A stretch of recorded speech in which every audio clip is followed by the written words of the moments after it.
Okay, so you know how much you love to just dig into the foundations of things like how we think and reason. Yeah. So today we're going to tackle something that I think you'll find especially interesting. Okay.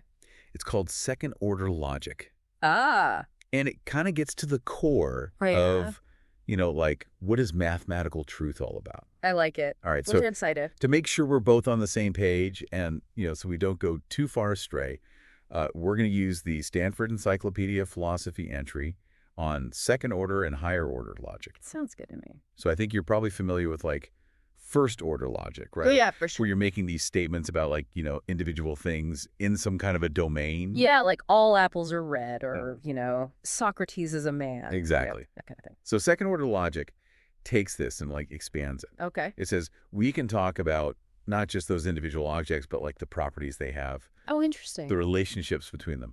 So instead of just saying, like, this apple is red, we can talk about, like, the concept of redness itself. So we're talking about the qualities that define things rather than the things themselves. Right, exactly. That's a big jump. Yeah, and what makes this, like, extra juicy from a philosophical point of view Yeah. is that our source actually points out this tension. Okay. They say that second-order logic is more powerful than first-order logic because it can express more. Uh-huh. But at the same time, it also seems to be, like, more dependent on set theory. Hmm. And it kind of makes you wonder, like, how can something be both stronger and weaker at the same time? Right. Yeah, that's a really interesting point. Yeah, especially because set theory itself is often seen as, like, the foundation of math. Exactly. So where does that leave second-order logic? Yeah, it makes you think about the circularity of it all. Exactly. Like if we need set theory to understand second-order logic, can it really be a foundation for math on its own? Yeah, and you always have these deep questions about set theory, too. Like the whole concept of infinity. Right. And Yeah. are some axioms, like, more optional than others? Yeah, like the axiom of choice, for instance. Exactly. So our mission today Okay. is to dive into this whole world of second-order logic. I'm ready. We're going to break down how it works. Okay. We'll look at its strengths, what it can't do, and especially for you, the philosophical side of things. Yeah. Because I know you love that kind of stuff. That's my jam.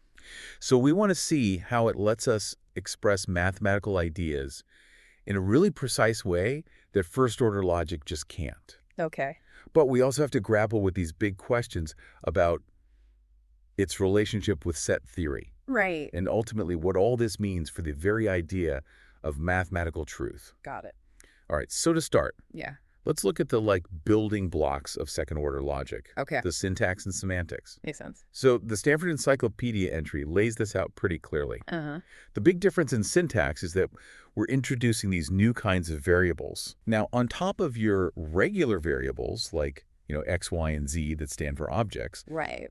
we now have variables that represent property. Properties. Yeah, so you can think of them like unary relations things that can be either true or false when applied to a single object, Interesting. like the property of being red or being prime. Gotcha.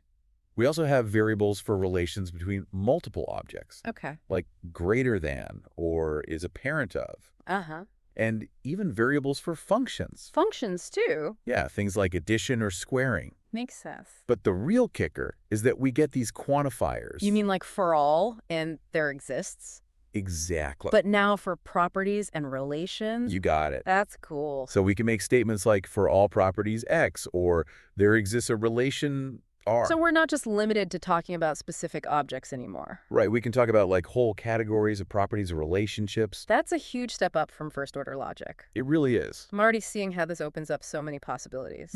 Yeah, so can you give me an example of, like, how this extra expressive power actually plays out? Sure. Something that would really illustrate the difference for, someone coming at this from a more philosophical angle. Yeah, so the source actually has this perfect example, the principle of mathematical induction. Oh, yeah, that's a big one. Right. So in second-order logic, we can express this whole idea using just one statement Wow. with a property variable. Okay. It looks like this. For all x, if x of 0 is true, and if for any y, x of y implies x of y plus 1, Okay. then x of y is true for all y. So basically it's saying if something is true for 0, Right? and if it's true for any number, it's also true for the next number. Exactly. And it's true for all numbers. Yep. That's induction in a nutshell. And the really cool part is Yeah. that because of this thing called the Lowenheim-Skolem theorem, Uh-huh. we know that you can't actually express induction fully in first-order logic, No matter how many axioms you no use. matter how many. Wow. So second-order logic lets us capture this fundamental idea about the infinite nature of numbers in a way that first-order logic just can't. Exactly. That's pretty amazing. It is, right. So what other examples does the source give to show this kind of expressive power? Well, there's another one that really highlights the difference. Okay. It's called the completeness axiom for the real numbers. All right. So what's that all about? It's a little bit more complicated, but basically it says that if you have a bunch of real numbers Uh-huh. and there's some upper limit to those numbers, like they don't just keep going up forever, then Mhm. there's a smallest upper limit. Like a least upper bound. Exactly. So it's kind of putting a cap on things. Yeah, you can think of it that way. And this is important for the real numbers specifically. Yeah, because it's what makes the real numbers complete in a certain sense. Okay. And again, because of this thing called the downward Lowenheim-Skolem theorem, Uh-huh. we know that you can't fully express this idea of completeness in first-order logic either. Wow. So second-order logic is really showing its strength here. It is. All right. So we've seen how the syntax lets us talk about these properties and relations. Right. But what about the semantics? How do we actually interpret what these new elements mean? So the standard way to do that is to use set theory as our meta language. Meta language. Yeah, it's like the language we use to talk about the logic itself. Okay, so we're using set theory to explain second-order logic. Right. Doesn't that kind of bring us back to that circularity issue we talked about earlier? It does, and that's a really important point that we'll definitely come back to. Okay, good, because I'm already getting a little nervous about that. Yeah, but for now it's important to understand that this set theoretic semantics is how we usually make sense of second-order logic.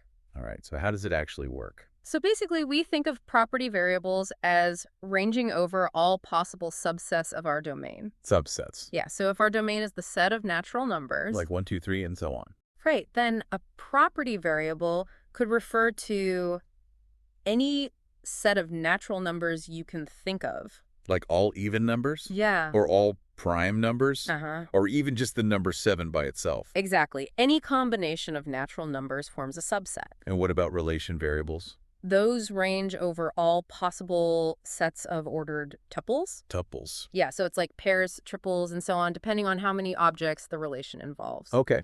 So, for example, the less than relation on natural numbers would be represented by the set of all pairs, where the first number is less than the second. Like 1, 2, 3, 4, and so on. Right.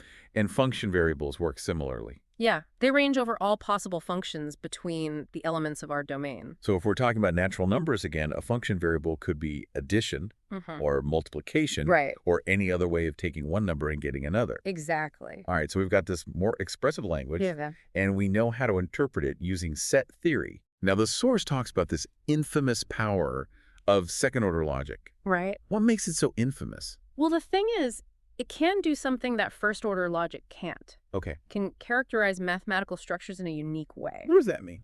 So in first-order logic, you can have multiple different models, like different interpretations of the same axioms Yeah. that are all logically valid, but they might look quite different structurally. So they're kind of different ways of realizing the same basic idea. Yeah, exactly. But second-order logic can pin things down more precisely. Right. So, for example, with the induction axiom we talked about, any model that satisfies those second-order axioms will basically be the same as the standard natural numbers. It's like it captures the essence of what the natural numbers are. Yeah, it's not just an approximation anymore. Exactly. And the same goes for the real numbers. Right. We can have a set of second-order axioms that uniquely characterizes them. So any model that satisfies those axioms will be structurally identical to the real numbers we all know and love. Yep. Complete with all their properties and operations. This sounds like a really big deal for logicians and philosophers looking for a solid foundation for math. It is. So what's the catch? Why isn't everyone using second-order logic if it's so powerful? Well, this is where we hit a bit of a snag. Okay. You might remember Gödel's completeness theorem for first-order logic. Vaguely. It's one of the cornerstones of modern logic. Okay. And it basically says that if something is logically true in first-order logic, Like it's true in all possible models. right, then there's a formal proof of that statement within our logical system. So we can always prove what's true. In theory, yes. But this doesn't hold for second-order logic. Unfortunately, no. What do you mean? It turns out that there's no sound and complete proof system for full second-order logic. So even if something is true in all models, we might not be able to prove it. Exactly. That seems like a pretty big problem for a foundational system. It is a significant limitation. So what can we do about it? Well, there's a way to regain a kind of completeness, Okay.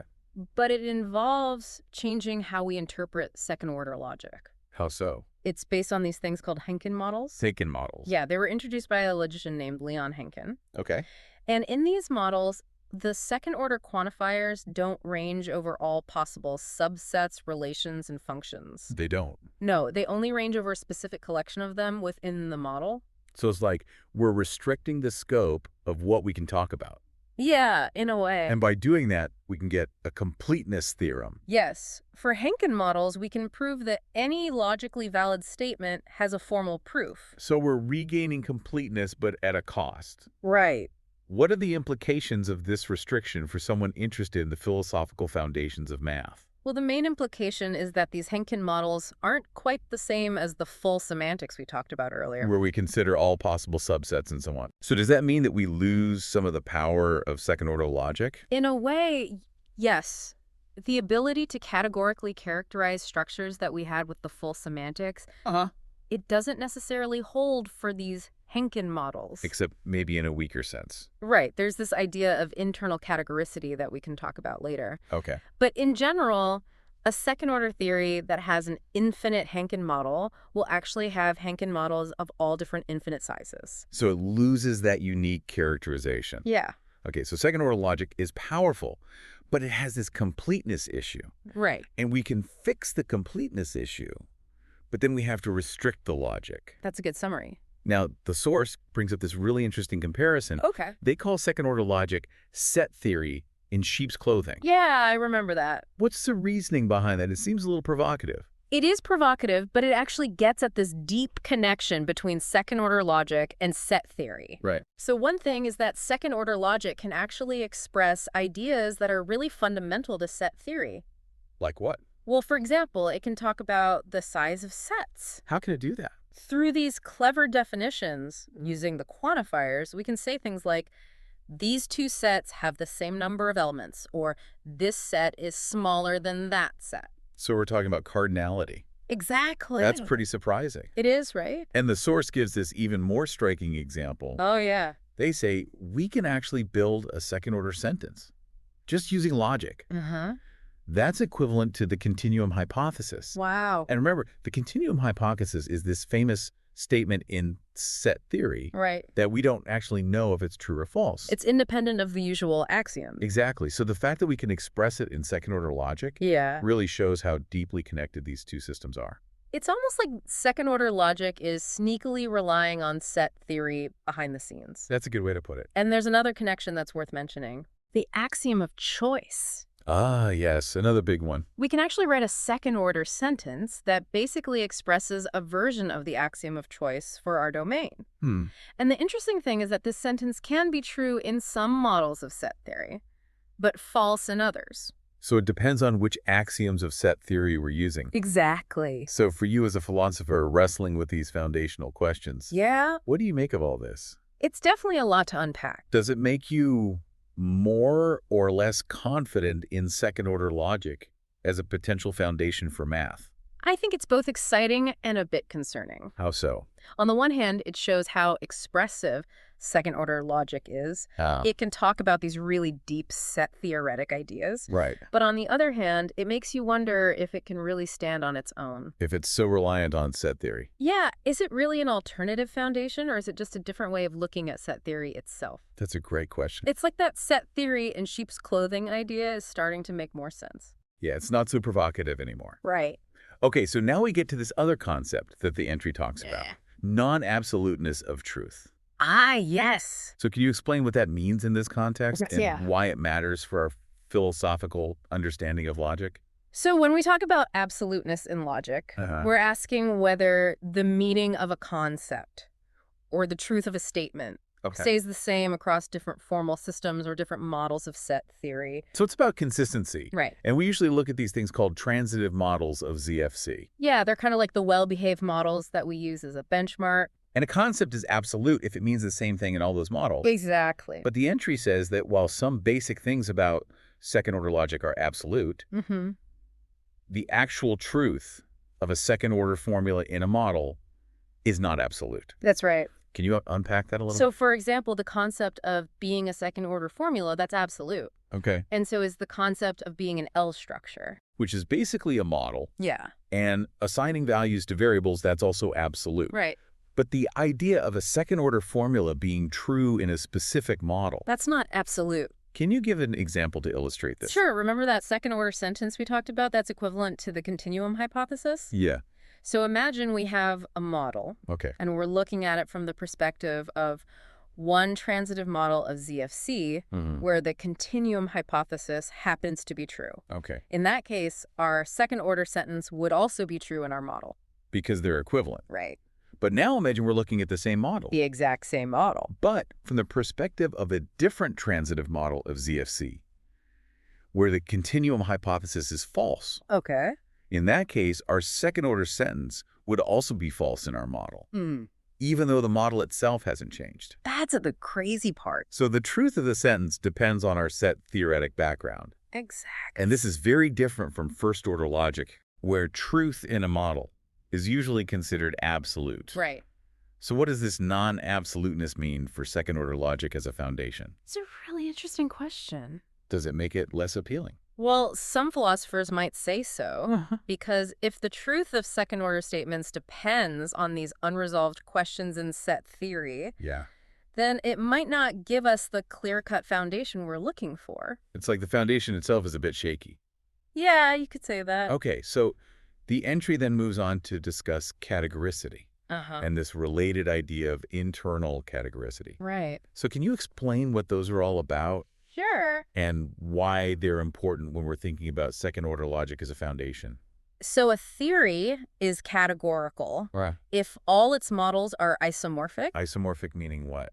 Basically, it means they have the same structure, Okay. even if they have different elements. So it's like two different blueprints that lead to the same building. Yeah, that's a good analogy. And why is this categoricity thing desirable? Well, if a foundation is categorical, it means that its axioms really nail down the structure we're interested in. Like the natural numbers or the real numbers? Yeah, exactly. There's no ambiguity. And in first-order logic, categoricity is closely linked to completeness. Right. So if a first-order theory is categorical and it has an infinite model... Then it's also complete. Okay. Now, was there an attempt to use second-order logic to create these categorical foundations for math? Yeah. Historically, there was a big push to do that. Okay. So did it work? Can second-order logic actually give us categorical descriptions of things? Well, yes and no. Oh. It can provide axioms that uniquely characterize certain structures. Like we saw with the natural numbers and the real numbers. Right. But the problem is that we don't have a full completeness theorem for second-order logic. Right. So even if we have a categorical theory, we might not be able to actually prove all the true statements about that structure within the logic itself. That's the limitation. It's like having a perfect blueprint, but not being able to build the whole building. Yeah, kind of. Okay, now what about this internal categoricity thing? So internal categoricity is a more subtle concept. It's not just about saying that all models are isomorphic. Which is kind of a statement we make from outside the logic. Right. It's more about saying that the sentence within the logic that expresses categoricity, that sentence is actually provable. So we're bringing the idea of categoricity into the logic itself. Exactly. And we're specifically talking about Henkin models here. Right, because that's where we have a completeness theorem. So it's like we're showing that categoricity is a provable property of the system. Yeah. And is this internal categoricity thing true for those classic examples of second-order axiomatizations? Yes, it is. So the standard second-order axioms for the natural numbers and the real numbers, they're not just categorical, they're internally categorical. That's right. So it's a stronger form of uniqueness. It is. Because it's based on proof within the logic, not just on comparing different models. It's like we're not just saying the building is unique. Right. We're also saying we have a proof that it's unique. And That proof is part of the blueprint itself. Nice. Now, the world of logic is a pretty big place. It is. And the entry mentions that there are actually systems that fall between first and second order logic. Really? Yeah, they're more expressive than first order logic, Oh, yeah. but not quite as powerful as full second order logic. So what are some examples of these in-between logics? Well, one example is first order logic with the Henkin quantifier. A Henkin quantifier. Yeah, it's a special kind of quantifier that lets us express certain dependencies between things. And it turns out that this logic is surprisingly strong. How strong? Well, in some ways, it's almost as expressive as full second-order logic. Wow, that's pretty impressive for an in-between logic. It is. What are some other examples? There's also first-order logic with the equicardinality quantifier. Equicardinality. Yeah, it lets us say that two sets have the same size. Directly within the logic. Right. So we don't need to go through all those set theoretic definitions. Exactly. And how does this logic compare to second-order logic? Well, it's weaker in some ways. Right. But it can actually be equivalent to second-order logic under certain set theoretic assumptions. Like what? Like the axiom of constructibility. So it's complicated. Yeah, the relationships between these logics can be quite subtle. And there's one more that the source mentions. Right. Weak second-order logic. Yeah, so in weak second-order logic, we can only quantify over finite relations. Finite relations. So things like is a parent of or is less than, those would be fine. Okay. But we couldn't talk about relations that involve infinitely many things. So it's like we're putting a limit on the size of the sets we can talk about. Yeah, you can think of it that way. And this makes it closer to first-order logic. Right. It's a lot less expressive than full second-order logic. Okay, so we have this whole spectrum of logical systems, I do. each with its own trade-offs between expressive power and dependence on set theory. Exactly. Now, the entry goes on to talk about higher-order logic Uh-huh. and its connection to type theory. So Mhm. how do those fit into the picture? Well, higher order logic is kind of like taking second order logic to the next level. Okay, so instead of just quantifying over properties of objects, Right. we can quantify it over properties of properties. And so on. And so on. It's like a whole hierarchy. Yeah. But the source mentions that we can often reduce higher order logic back down to second order logic. Or even first order logic. How does that work? Well, it turns out that if we have a rich enough model, What do you mean by rich? like a model that includes power sets, Power sets. yeah, the set of all subsets of a given set, Okay. then we can often simulate higher order quantification using lower order quantification. So it's like we're finding a way to express the same ideas using a simpler language. Yeah, that's a good way to put it. And can we do this for any higher order logic? Well, there are some limitations, but in many cases, yes. And what are the implications of this reduction? Well, one implication is that all these higher order logics from second order onwards, they actually have a lot in common when it comes to expressive power. They're all Turing equivalent, which means they can all compute the same things. And they also have the same Hahn-Floenheim numbers, Right. which are these measures of how big a model needs to be to satisfy certain sentences. So it suggests that there's kind of a limit to how much more expressive we can get by going to higher orders. Yeah, it seems like second order logic already captures a lot of that power. All right, and now what about type theory? So type theory is another way of organizing higher order logic. Okay, so instead of just having sets, we have these types. Right. And variables have to belong to specific types. Yeah, it's a way of making sure that our statements are well formed. Like you can't add an apple and an orange. Right. So how does type theory relate to set theory? Well, both systems provide a foundation for mathematics. But they have different strengths and weaknesses. Set theory is simpler in a way. Okay. It has fewer basic concepts. But type theory is more expressive. Yeah, it can handle things like functions and dependent types more naturally. And historically, set theory became the more popular foundation. It did. Maybe because it's easier to work with. Yeah, it's a bit more intuitive for many people. All right, so finally, let's get to the big question. Okay. Can second-order logic really be a foundation for mathematics? Right. How does it compare to the set theoretic foundation that we're all used to? So the entry points out this key difference in perspective. Okay, set theory is all about objects. Right. Everything is a set. And we build up all of mathematics from these basic sets. But second-order logic is more about structures. Yeah. It's about the relationships between things. And how those relationships create a certain kind of structure. So each mathematical structure could have its own foundation based on its specific properties. And second-order logic provides this common language to talk about all those different structures. Now, do mathematicians actually think in second-order terms? Well, they might not always do it explicitly, Ah. but the entry argues that a lot of mathematical reasoning is inherently second order. Like how so? Well, take the principle of induction, for example. Mathematicians use that all the time. And the way they use it is really in its full second-order form. They're not just talking about specific numbers. Right. They're talking about properties that hold for all numbers. It's a natural way of thinking for them. It is. And the entry gives this example from real analysis. Oh, yeah.